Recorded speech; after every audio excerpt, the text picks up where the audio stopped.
Skupnostno tolmačenje je krovni termin za vrsto različnih tolmačenj v družbi, ko osebe, ki ne znajo slovenskega jezika, v primeru Slovenije, potrebujejo pomoč pri komunikaciji, ko vstopajo v komunikacijo kjerkoli v javnem sektorju, od sodstva, zdravstva, tudi na policijski postaji, na upravni enoti, pa seveda tudi za vse tiste, ki potrebujejo tolmačenje takrat, ko gre za postopke mednarodne zaščite, torej za azilne postopke.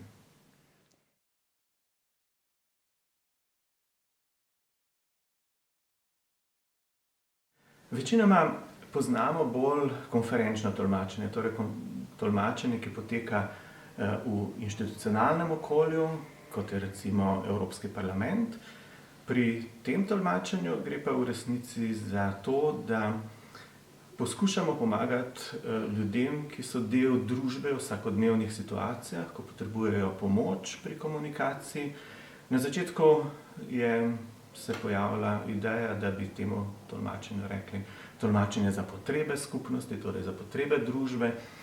Kasneje pa se je nekako ustalil termin, ki ga imamo danes, po nekem postopku, ki je tudi značilen za slovenski jezik, tako da smo dobili termin z legim prilastkom skupnostno tolmačenje.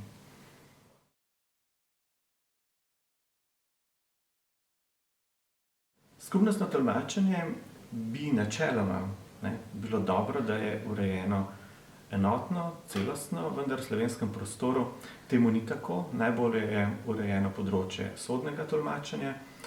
Prav tako pa imajo pravico do tolmača v postopkih za mednarodno zaščito vsi tisti, ki v Sloveniji zaprosijo za mednarodno zaščito. Tu Slovenijo obvezujejo tudi mednarodne pogodbe.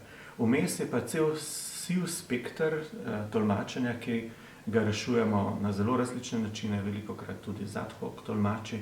Imamo na primer situacijo, ko prosilec za azil ima pravico do tolmača v azilnem postopku, takrat, ko pa zboli, je pa potrebno iskati alternativne rešitve, kajti sistemsko to področje ni urejeno. Tako kot ni sistemsko urejeno na primer področje za tolmačenje v postopkih, ko turisti se znajdejo v situacijah, ko potrebujejo pomoč, pa ne znajo slovensko ali recimo angleško kot pomožni jezik za komunikacijo, ko nekdo, ki zna samo špansko ali japonsko, izgubi na primer denarnico v Ljubljani.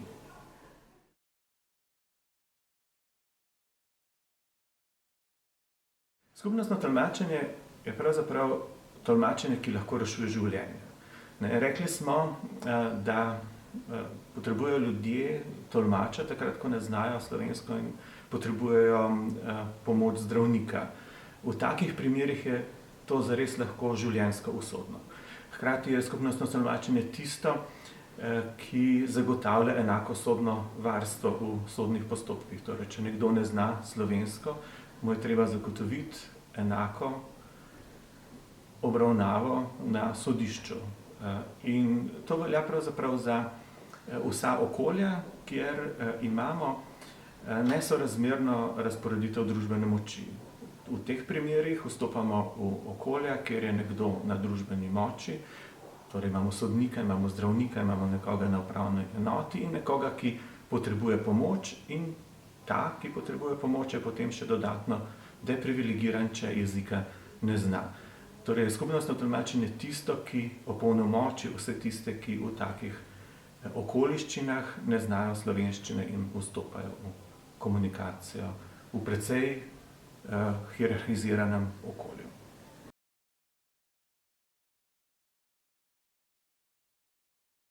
Skupnostnim tolmačenjem na nek način zagotavljamo del človekovih pravic. Namreč človekove pravice ne morejo biti zagotovljene, če seveda ne znamo jezika. Mi se ne moremo enakopravno vključiti v družbo, če jezika ne znamo. Ne moremo politično participirati, ne moremo dobiti sodnega varstva primernega, enakega kot vsi ostali.